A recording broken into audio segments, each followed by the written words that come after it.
Hola, què tal? Com esteu? Benvinguts i benvingudes al programa Mentors. Jo sóc Airin Pons, sóc coach de vida i estic acompanyant a dones des del 2012, a més de 500 dones, perquè tinguin confiança en si mateixes per portar a terme el seu projecte de vida. I us vull donar les gràcies. I us preguntareu, per què vull donar-vos les gràcies? Doncs per estar aquí veient-nos i escoltant-nos amb tots aquests continguts que porten els nostres experts i que tenen l'objectiu de millorar la vostra vida. I precisament avui tenim una experta, la Maria García, que és doctora en psicologia, especialitzada en trauma, en intel·ligència emocional i en mindfulness. Ella té un centre a Barcelona on desenvolupa la seva tasca clínica, tot el que és teràpia clínica, i concretament utilitza una tècnica que és l'EMDR, que ens explicarà una miqueta en què consisteix, i utilitza amb un protocol propi. La Maria participa, realitza investigació i publica revistes científiques i també fa formacions on forma experts i forma a professionals en tota la seva àrea de coneixement expert. ¿Cómo estás, María? ¿Qué tal? Hola, buenas tardes. Buenas tardes. Muy contenta de estar aquí contigo. Igualmente, un placer tenerte aquí, Maria. Gràcies. I precisament un dels blocs del programa Mentors té a veure amb la manera com ens relacionem amb els altres i com cadascú de nosaltres, amb la nostra manera de comportar-nos, amb la nostra manera de ser, impacta en la vida dels altres. I precisament hi ha un tema i precisament porto a la Maria perquè és una de les persones que més saben d'aquest tema i que m'ha ajudat en aquesta àrea, és el tema de les persones narcisistes. Quin impacte tenen els narcisistes en la vida dels altres, com els podem detectar i ampliar una miqueta quins trets tenen aquestes persones i com poden impactar i com ens podem defendre i moltes altres coses que anirem desenvolupant al llarg de l'entrevista. I per emmarcar i començar l'entrevista, Maria, m'agradaria que ens expliquessis què significa ser narcisista, què és el narcisisme? Bueno, cuando hablamos del narcisismo creo que es importante que veamos que es un rasgo de personalidad que podemos situar como en extremos de un continuo, ¿no? Quiero decir que no todos los narcisistas son patológicos, que todos tenemos un poquito de algo, ¿no? Todos somos un poquito narcisistas, o somos un poquito histriónicos, o somos un poquito neuróticos. Entonces, el grado en el que, según algunos criterios de los manuales diagnósticos, seguimos esos rasgos de personalidad de una forma más extrema e interfiere en nuestra vida diaria, entonces podemos considerar que estamos ante un, digamos, trastorno narcisista de personalidad. Si no, hablaríamos como de rasgos narcisistas. ¿Y qué son? Pues fundamentalmente se han visto algunos aspectos como son la grandiosidad, es decir, una sobrevaloración de su inteligencia y de sus capacidades, ¿no? Como que se ven superiores al resto, por encima, y además necesitan ser adulados, o sea, necesitan ser admirados, ¿no? Es una autoestima que se refuerza de lo externo. Y además tienen una falta de empatía, les cuesta, o sea, están tan autocentrados, ¿no? También se ha hablado mucho del ególatra, ¿no? Narciso, que se miraba en el agua y con su propio reflejo se enamoró de sí mismo y dicen que se ahogó de tanto buscarse a sí mismo, ¿no? Entonces el narcisista está tan centrado en sí que le cuesta mucho ver al otro y muy centrado también en su necesidad de logro, de poder, de conseguir, de que lo admiren, ¿no? Entonces, bueno, un poquito estos son como los rasgos que definirían más la personalidad más tendente al narcisismo. Has hablado de empatía, entonces podríamos decir que el narcisista patológico es una persona que no tiene empatía y, por otro lado, también podríamos decir que son personas que a nivel social podrían tener mucho éxito, ¿no? No sé si es que fingen esa empatía para poder gustar a los demás, ¿la tienen, no la tienen, la fingen? ¿Cómo funciona esto para el narcisista? Claro, seguramente carecer de empatía cero, ¿no? Pues algo de neuronas espejo habrán por ahí en algún sitio, ¿no? Alguna neuronilla. En algún lugar. En algún lugar tendrán alguna neurona espejo ahí que les hará empatizar algo, ¿no? Entonces, carencia toda de empatía es más como una baja, ¿no? Como una baja capacidad de empatizar, porque además no les interesa, porque ellos lo que quieren es tener logro, poder, éxito, entonces no les interesa tampoco mucho el otro. Lo que sí le interesa, por eso que comentabas, es tener la atención del otro. Entonces, al principio, sobre todo, se van a mostrar como encantadores, charming, que se dice en inglés, ¿no? Como adulador, también porque quiere tener tu atención, ¿no? Entonces, sí que al principio pues, se muestran así como, un poco son personas como que deslumbran, ¿no? Como, ¡ay! Porque suelen ser carismáticos, además hay muchas personas con rasgos narcisistas que son inteligentes, que tienen talentos, porque muchas veces de niños han sido muy mirados por sus papás, ¿no? ¡Ay, qué niño más maravilloso! Entonces su ego como que se ha ido haciendo muy grande y ahora se ven más de lo que en realidad son, ¿no? Como su capacidad de autocrítica o cuando les llega alguna crítica o algo, lo llevan bastante mal, porque su autoestima se nutre del otro. Entonces, el narcisismo, porque has hablado de cuando son niños, los padres los admiran, ¿no? Los idolatran. ¿Sería algo que viene de la educación que te han dado tus padres o es algo innato, que es más genético? ¿Cómo se cría o cómo crece un narcisista? Ahí siempre hay un debate dentro de la psicología que es biológico, que es innato y que es aprendido, ¿no? O sea, continuamente es como están los biologicistas, están los ambientalistas, ¿no? Y cada uno ahí pues tiene su paradigma y su rama, pero bueno, parece ser que sí que hay un componente como hereditario, seguramente relacionado con el tema de las neuronas espejo y bueno, y parece que sí que algo hereditario hay y a la vez ambiental de un niño como que ha tenido como mucha adulación por parte de los padres, como muy pendientes de mira lo que hace mi hijo, ¿no? Qué maravilloso que es que te tiene envidia, o sea, son mensajes que los padres han ido dando y que él se ha ido quedando como, ¿no? Que esto es lo importante, que me admiren, que me vean, que mira cómo mis padres me reconocen. Entonces el niño continuamente intenta que los papás lo vean, que le digan cosas, intenta llamar su atención y su autoestima se va formando en base a esa atención que va recibiendo los padres. Y aquí sí que haría una distinción por mi experiencia clínica y personal, lo que he visto, que es que podría ser que hay un debate en que hay varios tipos de narcisismo. Pero yo personalmente como lo veo sería, porque hablan de los narcisistas creo que basados en la admiración y los vulnerables. Pero para mí serían, uno sí que sería narcisista, el que ha sido criado como más adulado y más, oh mi hijo es fantástico, maravilloso y no tiene ningún defecto y cuando te dicen algo malo es porque te tienen envidia. Y otro sería el que ha recibido mucha caña, mucha crítica y entonces se ha generado una defensa narcisista, pero es una máscara. O sea, es como mi manera de presentarme al mundo es como intentando impresionar, ¿no? Pero cuando rascas sí que hay una persona sensible, sí que hay una persona más empática, sí que hay una persona que se siente más chiquitita y que necesita esa admiración. Entonces, al final lo reconocerás porque se quita la máscara y ves que realmente no es un narcisista, sino que luego lo ves que es una persona sin eso, ¿no? Ves su sensibilidad, ves otras cosas. Entonces yo, cuando lo llaman narcisista vulnerable, yo diría que es una defensa narcisista más que un narcisista en sí. Sí, porque se proyectan al mundo como personas muy seguras, ¿no?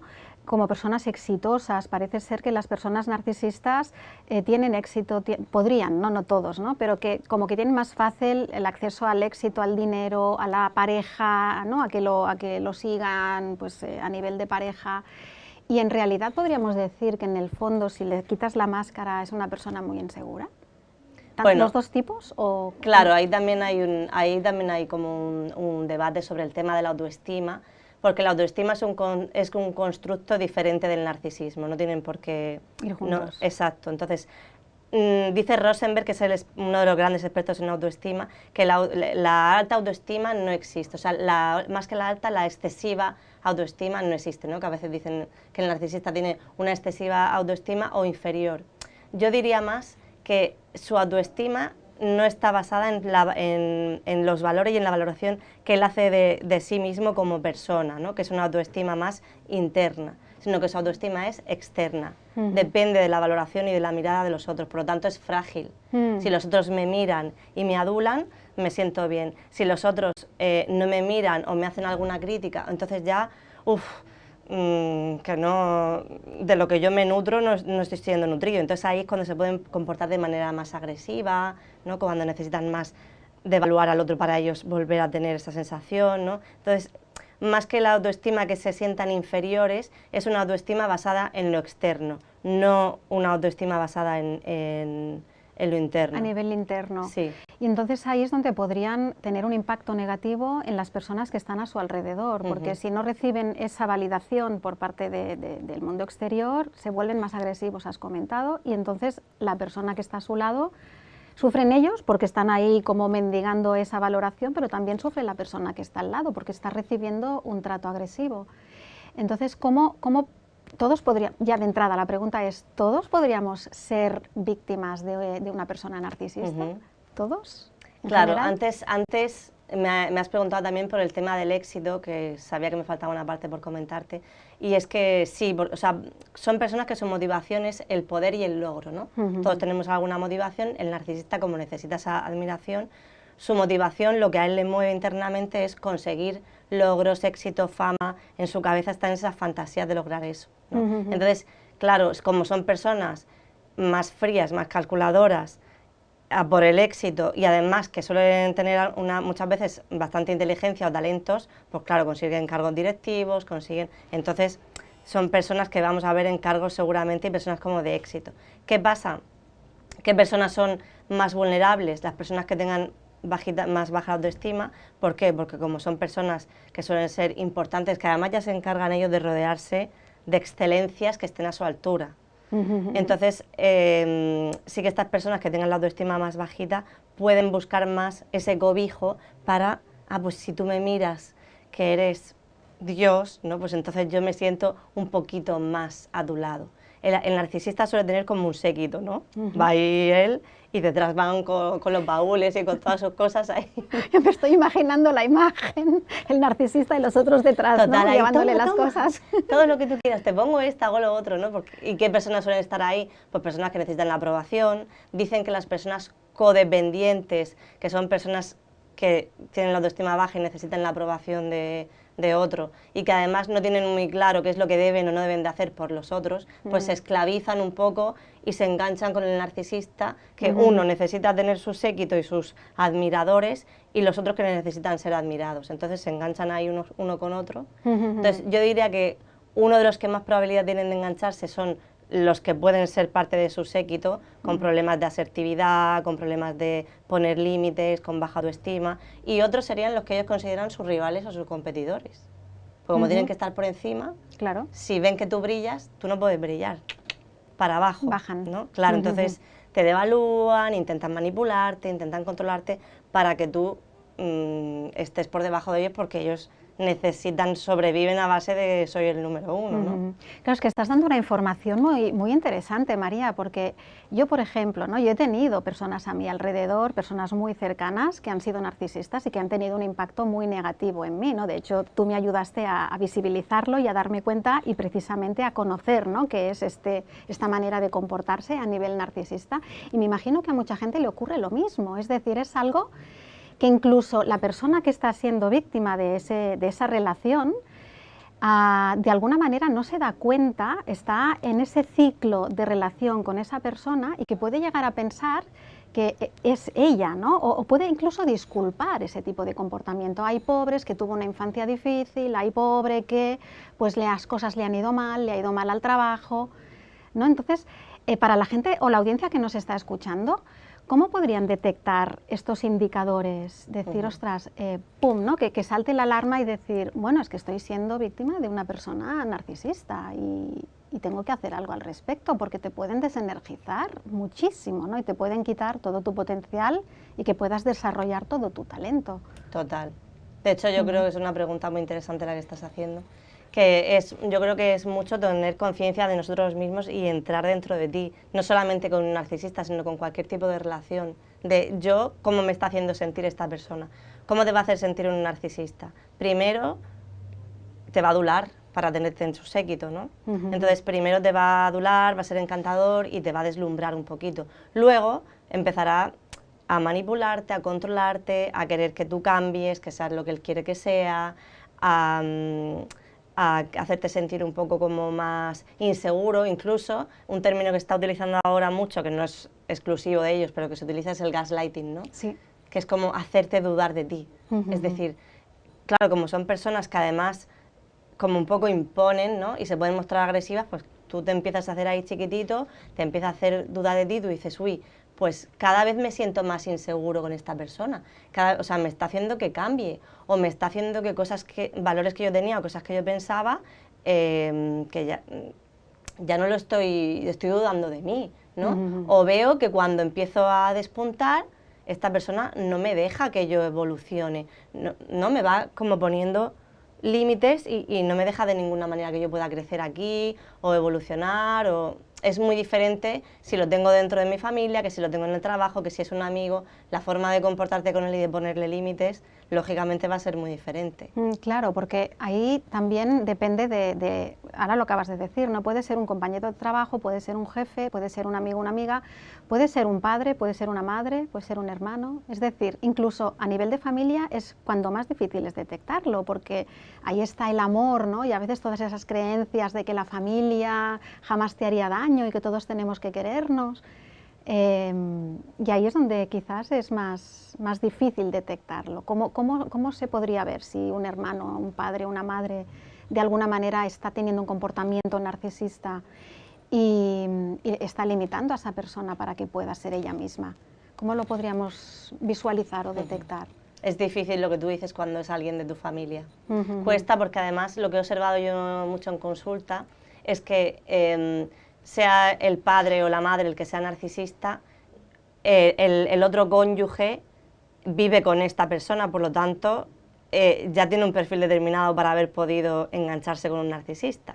Entonces, normalmente justifican el comportamiento del otro. Entonces, imagínate que es el padre, ¿no?, que está teniendo conductas narcisistas con el hijo, pues, por ejemplo, son personas rígidas, que piensan, el que sabe lo que te conviene soy yo porque soy tu padre. Tú no lo sabes, porque tú eres un niño, tú eres... O aunque no seas un niño, ya seas adulto, da igual, o sea, el que sabe lo que tienes que hacer soy yo, ¿no? O sea, hay como una devaluación de tu opinión y de que tú no eres capaz de pensar por ti mismo, que el que sabe las cosas es él, no tú, ¿no? Entonces suelen ser personas bastante controladores, suelen ser personas que chafan tu opinión para poner encima la suya, suelen ser personas que no van a empatizar contigo, ¿no?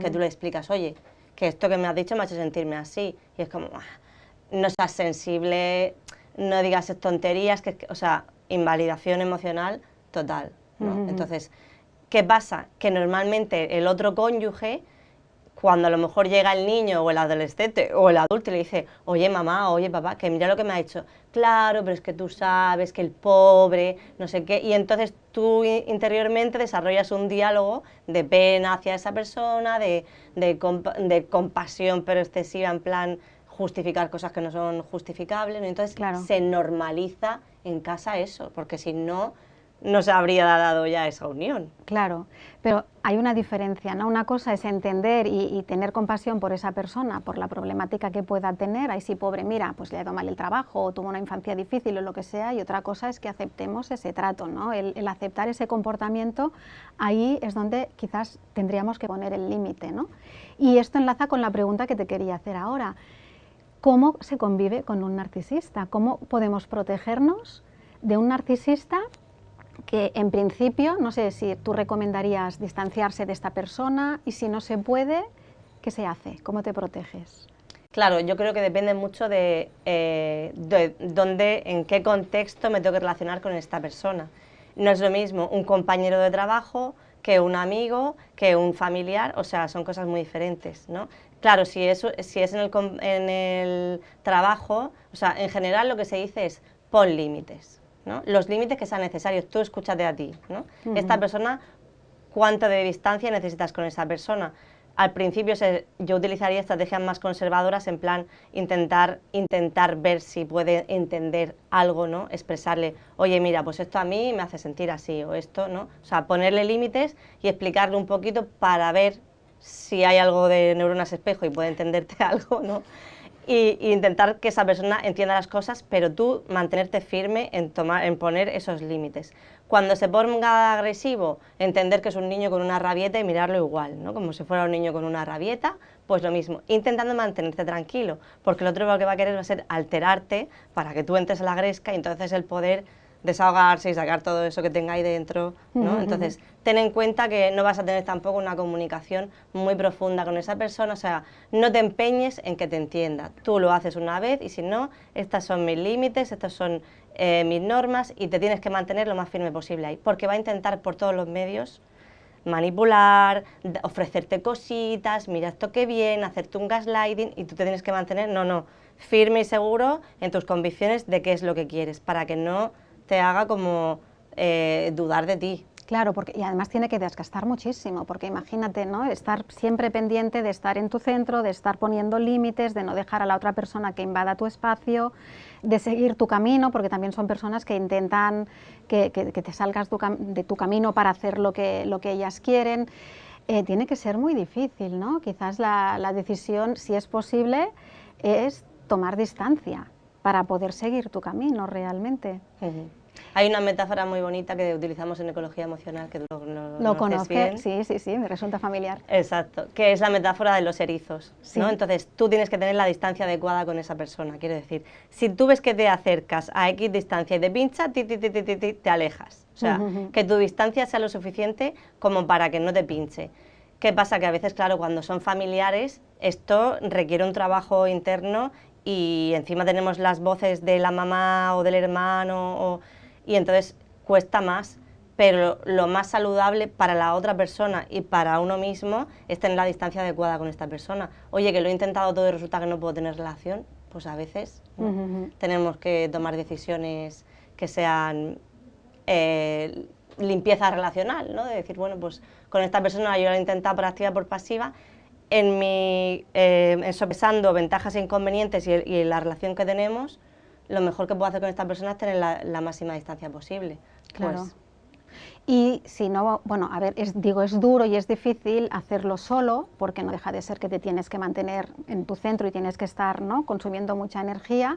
Y luego también está la alternativa de acudir a profesionales como tú, ¿no?, que puedan hacer ese acompañamiento y puedan ayudar a esa persona a ir superando estas situaciones que no dejan de ser situaciones duras, precisamente si se trata de relaciones que no se pueden distanciar, ¿no?, como puede ser un familiar o como puede ser un jefe, por ejemplo. Y una pregunta, ¿el narcisista se da cuenta de su estilo de comportamiento, de la manera que tiene de tratar a los demás? Y si se diera cuenta, ¿podría tener la iniciativa de pedir ayuda, por ejemplo, de venir a tu consulta y provocar el cambio? Es poco frecuente. ¿Por qué? Porque la capacidad de salirse de sí mismo y observarse, o sea, la autocrítica, que está relacionado con la metacognición, que es la capacidad de salirte de fuera de ti y verte y decir, uy, me estoy comportando así, eso es una cosa que el narcisista lo tiene muy bajito, igual que la empatía. Claro. Entonces es difícil que se vean a ellos mismos y que sean capaces de hacer ese proceso. Yo he tenido a personas en consulta y normalmente acuden por conflictos relacionales, por fracaso. Claro, cuando el narcisista fracasa, se hunde en la miseria, depresión, claro. O sea, lo pasan fatal. Entonces, por esto pueden acudir y también por la pareja que le dice, mira, no puedo más, o por conflictos con los hijos, ¿no? Y entonces acuden. La evolución que tienen, pues es complicado tratar con ellos, porque en cuanto le intentas poner límites, se van.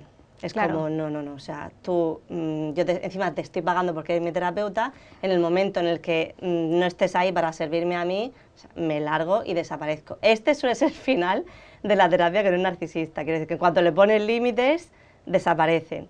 Sí que hay veces que sí que se mantienen un poco más por el grado, pero siempre muy autocentrado, en plan, lo estoy pasando mal, o mi pareja me quiere dejar, y además hay muy echar los balones fuera, ¿no?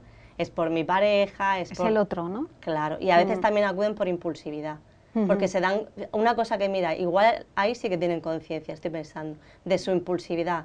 Claro, como a veces se ponen agresivos y se les va el control, pues ahí sí que hay veces que dicen, uy, me he pasado, ¿no? De impulsivo, y se reconocen como, ostras, sí, es que lo que pasa que muchas veces dicen es que tú me has provocado o es que la pareja. Entonces ahí hay que aumentar la conciencia de responsabilidad de uno mismo en lo que sucede, ¿no? Claro, es que tiene que ser duro también ser narcisista, ¿no? Es como no tener capacidad de autocrítica y siempre la culpa es de los demás. Ahí un poco el hacer el cambio es muy difícil, porque el primer paso del cambio es tomar conciencia. Si no tomas conciencia y no te das cuenta, es muy difícil hacer ese giro. Claro.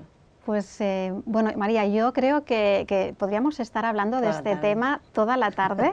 Podemos quedar otro programa y seguir avanzando. Y tanto. Y bueno, ja seguiremos en otro programa.